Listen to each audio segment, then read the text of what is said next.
अस्सलाम वालेकुम। अल्लाह के हुजूर से उम्मीद है आप सब अपने अपने घरों में खैरियत से होंगे। आज हमारा मौजू है लफ्ज़। हम रोज़ हर वक्त कोई ना कोई लफ्ज़ बोल रहे होते हैं और वो लफ्ज़ दूसरे के लिए बात की शक्ल में दूसरे के पास जा रहा होता है और वो उसका रिस्पॉन्स कर रहा होता है। तो लफ्ज़ हमारी ज़िंदगी में कितना अहम है। हमें तो ऐसे लगता है कभी भी कह दें, कुछ भी कह दें, कहीं भी कह दें, किसी को भी कह दें, कोई फ़र्क नहीं पड़ता। एक बुज़ुर्ग थे, उन्होंने गुफ्तगू फरमा रहे थे, कुछ लोग जमा थे उनके सामने और मौजू था कि लफ्ज़ अल्लाह जो है, वो फरमा रहे थे कि उसमें 4 हरफ होते हैं, एक अलफ़ होता है, फिर लाम होता है, फिर लाम होता है, फिर हा होता है। तो वो बता रहे थे कि लफ्ज़ अलफ़ के ये असरात हैं, लाम के ये असरात हैं, दूसरे लाम के ये असरात हैं। तो कुछ उनमें कोई लोग बैठे थे ऐसे, उनमें से एक साहब ने ये एतराज़ उठाया कि जनाब ये क्या आपने हमें हरफ़ों और लफ्ज़ों के चक्कर में डाला हुआ है।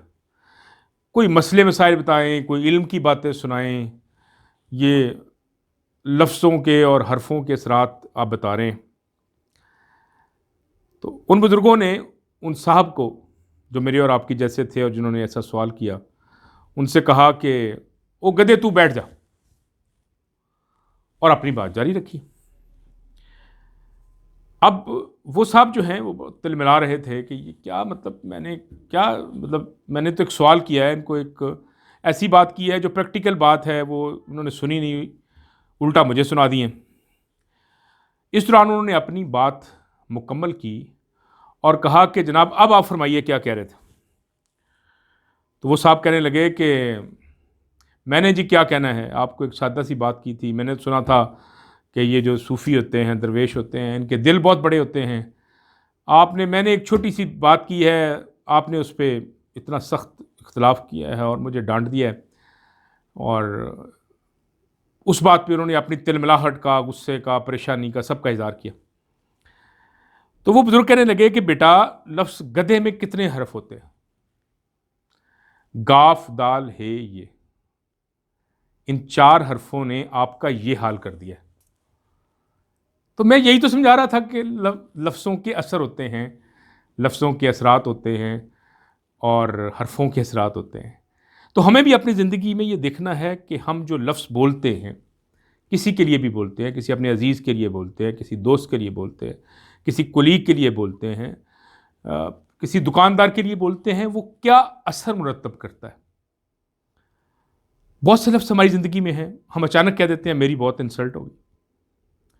किसी को कह देते हैं तुम कभी सुधर नहीं सकते, ये बंदा तो ठीक ही नहीं हो सकता, ये कभी वक्त पे नहीं आ सकता, ये तो माज़अल्लाह माज़अल्लाह, अल्लाह मियाँ भी ऊपर से आ जाए तो इसको दुरुस्त नहीं होगा। ये ऐसी सख्त बातें हम किसी के बारे में, और कभी कभी अपने बहुत प्यारों के बारे में, अपने बच्चों के बारे में भी ये कह रहे होते हैं, ये सोचे बगैर कि जो लफ्ज़ हम बोल रहे हैं वो उसकी शख्सियत पे, उसकी तबीयत पे असर कर रहा है।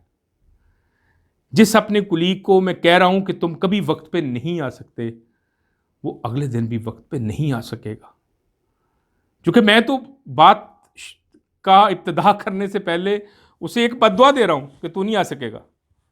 दुआ तो उसके लिए कर ही नहीं रहा। हम बड़ी आसानी से कहते हैं, बच्चा कोई पानी लेके आता है, कुछ लेके आता है, हम कहते इसने गिरा देना, और वो आपने देखा होगा अक्सर वो गिर जाता है। क्यों गिर जाता है? कि आपने उस लफ्ज़ को उसके लिए बोला है, जो उस लफ्ज़ ने जाके उस पर असर किया है, और उस असर के नतीजे में उसकी ये हालत हो गई। तो मैं आपसे आज एक एक एक्सरसाइज करवाता हूँ, एक आपको कहता हूँ एक छोटी सी एक एक्टिविटी करें।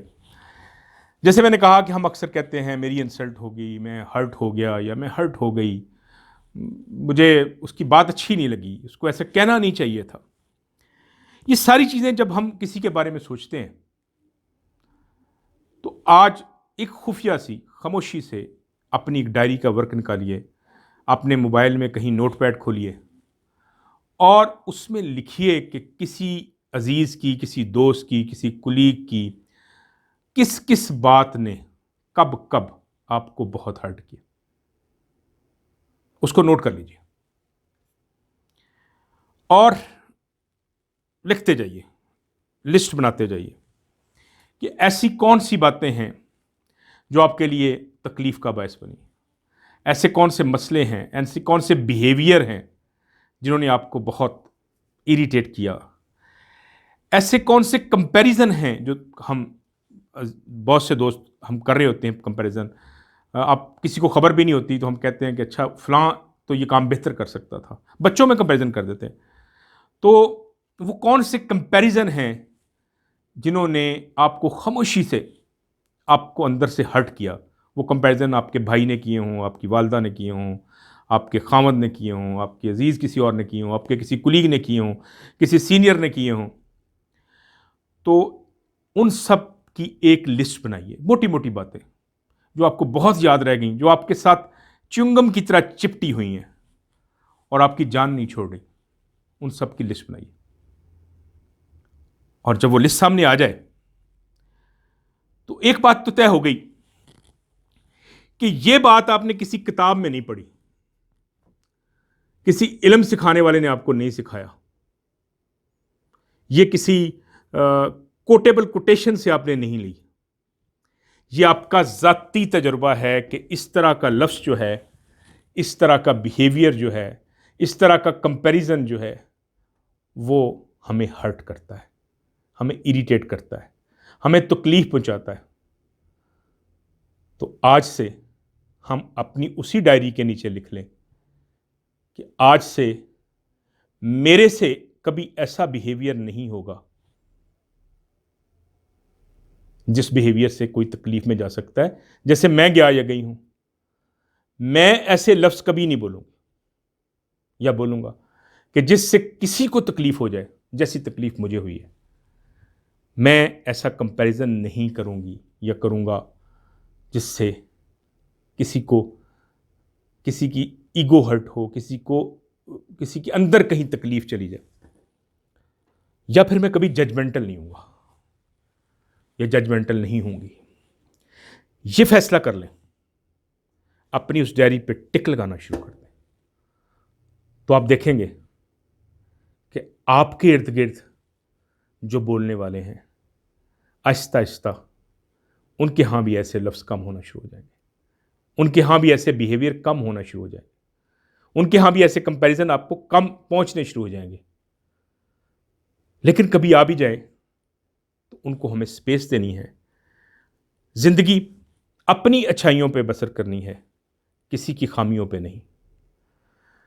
मौलाना रूम कहते हैं, इल्म यह है कि आपको मालूम हो क्या कहना है, आपको मालूम हो क्या कहना है, और हिकमत यह है कि आपको मालूम हो कब कहना है। लफ्ज़ कहने वालों का कुछ नहीं जाता, लफ्ज़ सुनने वाले कमाल करते हैं। Thank you. खुश रहिए, महदूद रहिए, महफूज रहिए, अल्लाह की हिफाजत में रहिए।